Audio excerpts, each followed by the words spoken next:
اور شاندار تجربات سے گزارتا ہے، تاہم ہم اس کے فضل کو جانے کہ وہ ہماری مدد کرتا ہے۔ وہ اپنی حکمت اور برکت سے ہمارے معاملات سنبھالتا ہے۔ ضروری نہیں کہ چلنے سے پہلے ہمیں راہ دکھائی دے، اپنے رہنما پر بھروسہ رکھیں، وہ کافی ہے، کیونکہ وہ شروع اور آخر سب جانتا ہے۔ ہم جانتے ہیں کہ 25ویں آیت میں خورس کا ذکر ہے، وہ مستقبل میں آئے گا۔ لکھا ہے، میں نے شمال سے ایک کو برپا کیا ہے، وہ آ پہنچا۔ یہ نبوت ابھی پوری نہیں ہوئی، یہ ماضی کی بات ہے یا مستقبل کے؟ اس کو بیان فرما دیجئے۔ اگر یہ لفظ مستقبل کی پیشن گوئی ہیں تو فعل ماضی کا استعمال کیوں ہوا، یہ بتائیے۔ دیکھیں، یہ نبوت کا طریقہ ہے اور یہ پیشن گوئی ابھی بھی پوری نہیں ہوئی، پر فضل ماضی کا استعمال ہوا ہے، اور اس کا یہودا 14ویں آیت میں بیان ہے۔ دیکھو، خداوند اپنے لاکھوں مقدسوں کے ساتھ آیا تاکہ سب آدمیوں کا انصاف کرے، اور خداوند ابھی عدالت کرنے نہیں ابھی آیا۔ پوری نہیں ہوئی۔ یہ پہلی پیشن گوئی ہے۔ ہنوک آدم کی 7ویں پشت میں تھا، اس نے یہ پیشن گوئی کی۔ یہ فعل ماضی میں لکھی ہے۔ فعل ماضی میں بیان کرنے کا مطلب کہ اس کی تصدیق کی کہ یہ مستقبل میں ضرور ہوگا۔ اس کو یوں نہیں لکھ سکتے کہ یہ ہوگا یا یہ ہوا۔ دیکھیں، اس کا واضح مطلب ہے کہ اس کی تصدیق کی، اور مسیح اور اس کی صلیب کے متعلق نبوت بھی یوں ہی لکھی ہے۔ پر خداوند نے ہم سب کی بدکاری اس پر لاد دی۔ اس کی قبر شریروں کے درمیان ٹھہرائی گئی اور وہ اپنی موت میں دولت مند کے ساتھ موا، اور یہ سب فعل ماضی میں لکھا ہے تاکہ تصدیق ہو کہ یہ سب آنے والے وقت میں ضرور ہوگا۔ اس میں تکمیل ہونے یا نہ ہونے کا سوال نہیں ہے، اس کی تصدیق ہوئی ہے، ایسا ہوگا۔ بالکل۔ بھائی یوسف، اب میں 42ویں باب کی طرف آؤں گا، آپ ہمیں اس باب کے متعلق بتائیے اور اس باب کا موضوع کیا ہوگا؟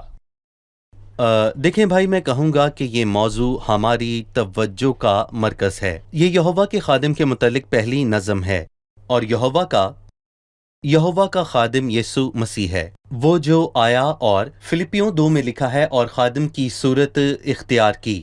وہ یہوہ کا سچا خادم بن کر آیا، جبکہ باقی سب ناکام ہوئے، اور اسرائیلی قوم خدا کی خادم تھی پر وہ بھی ناکام ہوئے۔ اس نے خدا کو جلال نہیں دیا، اور اس باب میں ناکام ہونے والی قوم کا واضح ذکر ہے۔ خداوند نے کہا کہ قوم ناکام ہوئی، اور اسی لیے وہ خود آیا، یہوہ کا کامل خادم۔ اور یسایہ کے دوسرے حصے میں 4 نظمیں موجود ہیں، 4 ابواب 42 اور 49 اور 50، اور 53ویں باب میں 4 نظمیں موجود ہیں، اور پھر یہوہ کے خادم، اور اس میں کہوں گا کہ مختلف صورتوں کی بات کی گئی۔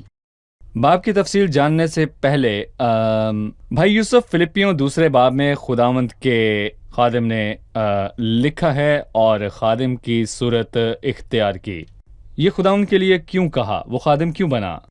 وہ اس لیے نہیں آیا کہ اپنی مرضی پوری کرے۔ یوحنا کے 6 باب میں لکھا ہے، کیونکہ میں آسمان سے اس لیے نہیں اترا ہوں کہ اپنی مرضی کے موافق عمل کروں، بلکہ اس لیے کہ اپنے بھیجنے والے کی مرضی کے موافق عمل کروں۔ وہ خدا کے جلال کے لیے مصلوب ہوا، اور وہ اپنی مرضی پوری کرنے نہیں آیا، یسایہ 48 میں لکھا ہے۔ اور اب خداوند خدا نے اور اس کی روح نے مجھ کو بھیجا ہے، کیونکہ اس کو جس شخصیت نے بھیجا اس لیے وہ اس کا خادم ہے۔ اور یہ الفاظ میں کہوں گا کہ کسی دیوتا کے لیے نہیں ہے، مسیح اپنی بشریت میں، بالکل مسیح اپنی بشریت میں پچھلا آدم زندگی بخشنے والی روح بنا، وہ خدا کی مرضی پوری کرنے آیا، پہلے آدم کی نسبت جو انسانیت کے گرنے کی وجہ بنا، وہ یہوہ کا خادم بنا۔ بھائی یوسف، 42ویں باب میں لکھا ہے، دیکھو میرا خادم جس کو میں سنبھالتا ہوں، میرا برگزیدہ جس سے میرا دل خوش ہے، میں نے اپنی روح اس پر ڈالی، وہ قوموں میں عدالت جاری کرے گا، وہ نہ چلائے گا اور نہ شور کرے گا، اور نہ بازاروں میں اس کی آواز سنائی دے گی، وہ مسلے ہوئے سرکنڈے کو نہ توڑے گا اور ٹمٹماتی بتی کو نہ بجھائے گا، وہ راستی سے عدالت کرے گا، وہ ماندہ نہ ہوگا اور ہمت نہ ہارے گا جب تک کہ عدالت کو زمین پر قائم نہ کر لے، جزیرے اس کی شریعت کا انتظار کریں گے۔ یہاں متکلم کون ہے؟ یہوہ یعنی یہوہ خدا۔ کیوں وہ مسیح کے خادم بننے سے خوش ہے؟ اس کے متعلق کیا کہیں گے؟ یعنی اکثر خادم اپنے مالک پر فخر کرتا ہے، لیکن یہاں پر ان 4 نظموں میں جن کا ذکر میں نے ابھی کیا، مالک اپنے خادم پر فخر کرتا ہے۔ دیکھو میرا خادم جس کو میں سنبھالتا ہوں، اور میرا برگزیدہ جس سے میرا دل خوش ہے۔ در حقیقت ہم جانتے ہیں وہ خادم ہے، اور اس کے ساتھ ساتھ وہ لشکروں کے خداوند کے ساتھ کھڑا ہوتا ہے، وہ خدا کے برابر ہے۔ فلپیوں 2 میں لکھا ہے کہ خدا کے برابر ہونے کو قبضہ میں رکھنے کی چیز نہ سمجھا، بلکہ اپنے آپ کو خالی کر دیا اور خادم کی صورت اختیار کی۔ خدا مسیح سے خوش ہے، اور اس نے مسیح کے لیے کہا، دیکھو میرا خادم جس کو میں سنبھالتا ہوں، اور میرا برگزیدہ جس سے میرا دل خوش ہے۔ 1 تا 4 آیات میں یہوہ کے خادم کی خصوصیات ہیں مسیح اپنی بشریت میں۔ 1 تا 4 آیات میں مسیح کی کون سی خصوصیات کا ذکر ہے؟ ہم اس نظم کو کیا عنوان دیں گے؟ میں نے پہلے بھی کہا کہ یہ ایک نظم ہے، اور پھر 49 اور 50ویں باب میں، اور پھر 52 مطلب 52ویں باب کے آخر میں، اور پھر 53ویں باب میں نظمیں لکھی ہیں۔ میں کہوں گا کہ اس کا عنوان ہے اختیار اور راستہ، پر اس کامل خادم کا راستہ کون سا تھا؟ لکھا ہے، میں نے اپنی روح اس پر ڈالی۔ مسیح اور روح القدس کا تعلق یسایہ کے 3 باب میں موجود ہے، اور یسایہ 11 ہم پڑھ چکے ہیں کہ خداوند کی روح اس پر ٹھہر گئی۔ یسایہ 61 میں لکھا ہے، خداوند خدا کی روح مجھ پر ہے، کیونکہ اس نے مجھے مسح کیا تاکہ حلیموں کو خوشخبری سناؤں۔ یسایہ 42 میں لکھا ہے، میں نے اپنی روح اس پر ڈالی، وہ قوموں میں عدالت جاری کرے گا۔ اس نے 7 خصوصیات نفی میں بیان کی۔ وہ نہ چلے گا، نہ شور کرے گا، اور نہ بازاروں میں اس کی آواز سنائی دے گی۔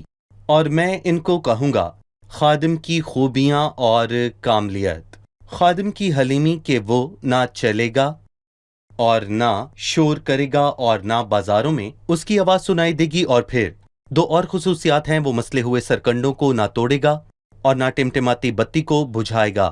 یہ پست حال لوگوں کے لیے حوصلہ بخش ہے، یہ گناہگاروں کے لیے صبر ہے، اور خداوند پست حال لوگوں کا حوصلہ بڑھاتا ہے، اور وہ ناراستوں اور گناہگاروں کے ساتھ صبر سے پیش آتا ہے۔ اور پھر 4 آیت میں لکھا ہے کہ وہ ماندہ نہ ہوگا اور ہمت نہ ہارے گا، موسیٰ اور ایلیا کے برعکس، کیونکہ موسیٰ ماند پڑا اور ایلیا نے ہمت ہار دی، لیکن یہوہ کا کامل خادم ماند نہ ہوگا اور نہ ہی ہمت ہارے گا، اور یہی سچ ہے۔ صحیح۔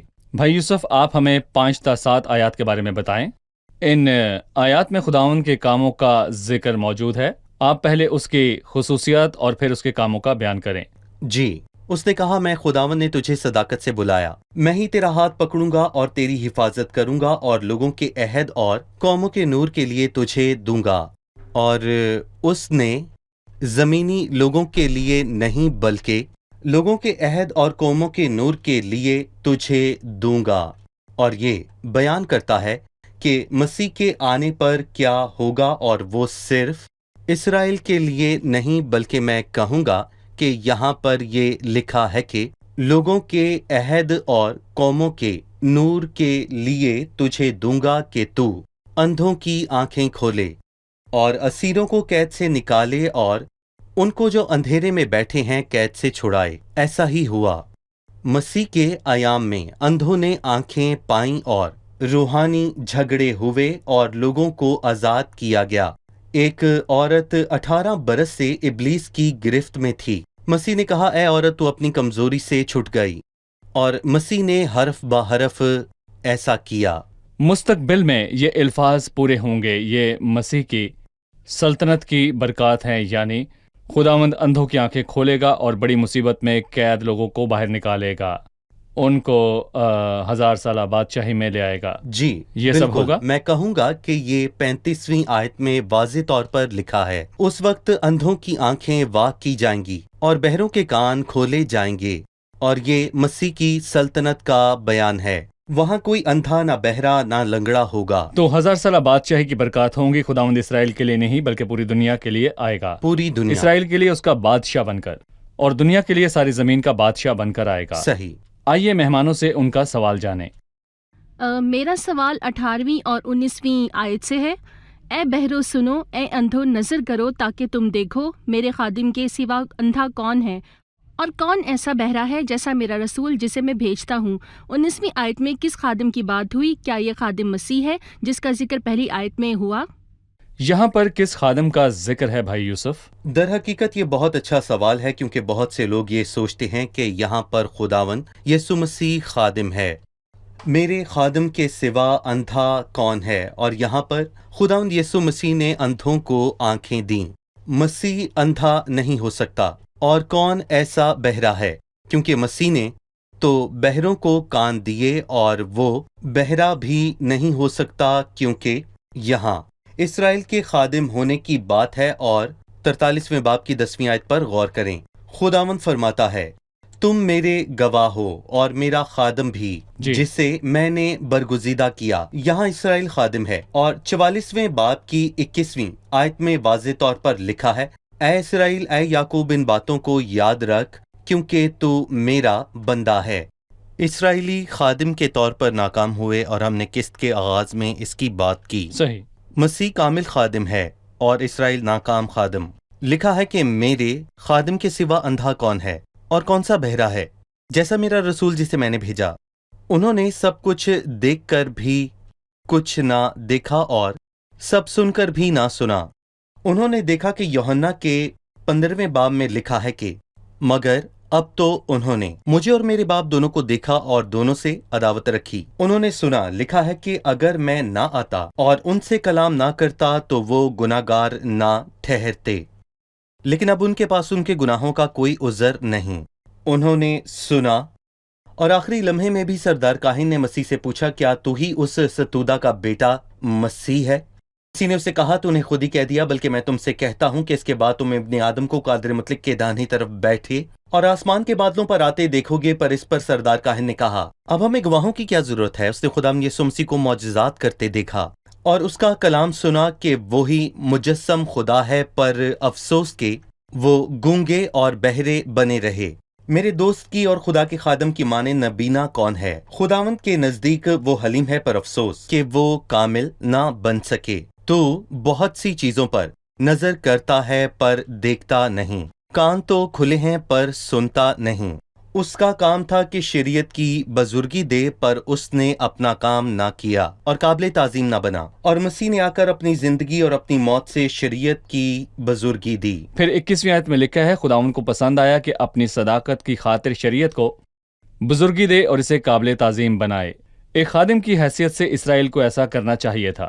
یہوہ کا خادم مسیح اس کو پورا کرنے آیا۔ جی، لیکن یہ وہ لوگ ہیں جو لٹ گئے اور غارت ہوئے، وہ سب کے سب زندانوں میں گرفتار اور قید خانوں میں پوشیدہ ہیں۔ وہ شکار ہوئے اور کوئی نہیں چھڑاتا، وہ لٹ گئے اور کوئی نہیں کہتا پھر دو۔ دیکھیں، 2000 سال بعد یہ الفاظ پورے ہوئے جب مسیح ان کے پاس آیا اور اس نے انہیں اپنے مسیح ہونے کا ثبوت دیا، پر انہوں نے انکار کیا اور اس پر ایمان نہ لائے۔ اور پھر 22ویں آیت میں 2000 سال کا اختتام ہوا، جو بڑی مصیبت کے ساتھ ہوا، اور اس کے بعد بحالی کا وقت ہے۔ 23ویں اور 24ویں آیت ہے، تم میں کون ہے جو اس پر کان لگائے، جو آئندہ کی بابت توجہ سے سنے؟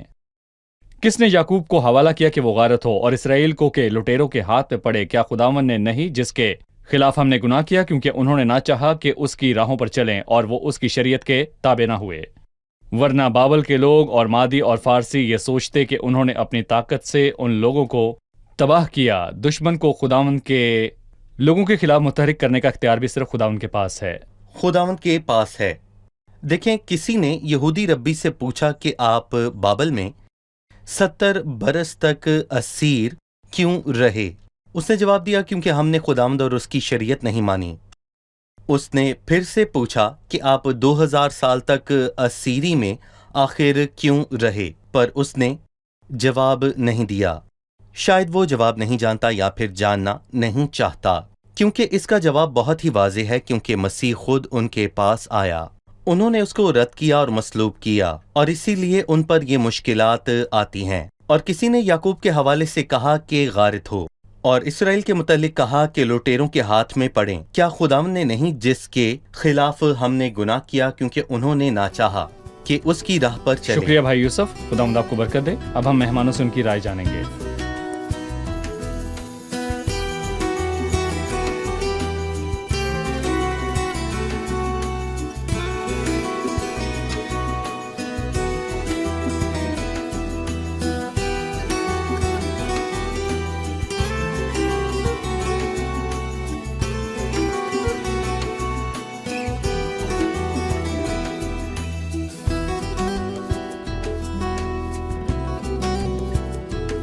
ہم نے 41ویں باب کے اختتام پر فارسی خورس کے متعلق بات کی. ہم نے سیکھا کہ ایک پیشگوئی ہے جو کہ ہزاروں سال بعد پوری ہوئی. پھر ان میں فعل ماضی کا استعمال کیوں ہوا؟ اس نے پیشن گوئی میں فعل ماضی کا استعمال کیا. نبوت ہمیشہ فعل ماضی میں لکھی گئی تاکہ اس بات کی تصدیق ہو کہ یہ ضرور پوری ہوگی. ہم نے اکثر پیشن گوئیوں میں یہ دیکھا. یسایہ 53 باب میں خداوند کے لیے لکھا ہے کہ خداوند نے ہماری بدکرداری اس پر لا دی. جی، یہ تو تصدیق ہے کہ اس کی تکمیل یقینی ہے. بھائی یوسف، صحیح. اس کے بعد 42ویں باب کی شروعات میں مسیح کے بارے میں لکھا ہے وہ یہوہ کا خادم ہے، یعنی کہ مسیح خدا کے خادم کی صورت میں آیا. وہ یہوہ خدا ہے. بتائیے اس کو خادم کیوں کہا گیا؟ ہم نے آج یہ سیکھا کہ خداوند خادم کے صورت میں آیا. ہمیں اس پر فخر ہے. یوحنا 6 میں اس نے اپنے بارے میں بتایا کہ وہ اپنی نہیں بلکہ اپنے بھیجنے والے کی مرضی پوری کرنے آیا ہے. یہ الفاظ خادم کے معنی ہے، یعنی کچھ برا نہیں بلکہ اس کی مرضی پوری کرنا جس نے اس کو بھیجا ہے. اور یسایہ کی کتاب میں خادم اپنی نہیں بلکہ اپنے بھیجنے والے کی مرضی پوری کرتا ہے. جی، یسایہ 42، 49 اور 50 باب میں، اور 52 اور اس کے بعد 53ویں باب کے آخر میں اس کے خادم ہونے کا بیان کیا گیا ہے. صحیح بھائی یوسف؟ جی، ان نظموں میں 7 بار لکھا ہے کہ مسیح خادم ہے. جی، نظموں میں 7 بار لکھا ہے کہ مسیح جی خادم ہے. بالکل ٹھیک ہے. ہم نے 42ویں باب میں ایک اور خادم کے متعلق سیکھا. یہ مسیح نہیں بلکہ قوم ہے، اور یہ ایک ایسی قوم ہے جو نہ تو سنتی نہ دیکھتی ہے. بتائیے اس قوم کو کیوں گونگا اور بہرا کہا گیا؟ 18ویں آیت سے آگے جس خادم کی بات ہے وہ خداوند یسوع مسیح نہیں بلکہ اسرائیل کی قوم ہے جو گونگی اور بہری ہے، کیونکہ خداوند ان کے پاس آیا اور ان کو معجزات دکھائے، ان کو ثبوت دیے کہ وہ مسیحا ہے، لیکن انہوں نے نہ سنا، وہ ایمان نہیں لائے. جبکہ اسرائیل کو چاہیے تھا کہ شریعت کو بزرگی دے، لیکن اس نے ایسا بالکل نہیں کیا. اسی لیے خداوند خادم کی صورت میں آیا، اس نے شریعت کو بزرگی دی اور قابل تعظیم بنایا. جی ٹھیک ہے. خداوند نے یوحنا 15ویں باب میں کہا کہ اس نے ان کو نشان دکھائے اور کلام سنایا، پر وہ ایمان نہ لائے. جی بھائی ہاں، یوسف، بالکل. آپ کی کیا رائے ہے؟ خدا کا شکر ہو. خداوند آپ کو برکت دے. اگلے پروگرام میں آپ سے پھر خدا کو ملاقات ہوگی. برکت دے.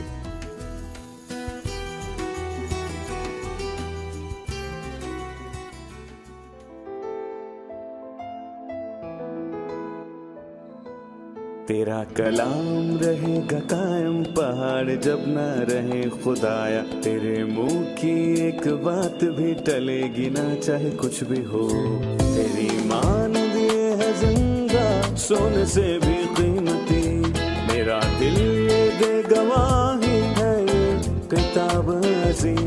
نازل کرے اپنا کلام شکستہ دلوں کو سکون ملے. تاریکی دور ہو میری راہیں روشن کر. دل اپنا کلام کثرت سے اے خدا بدل دے. رہائی دے کثرت سے پھل ملا. کلام رہے گا قائم پہاڑ جب نہ رہے خدایا. تیرے منہ کی ایک بات بھی ٹلے گی نہ چاہے کچھ بھی ہو.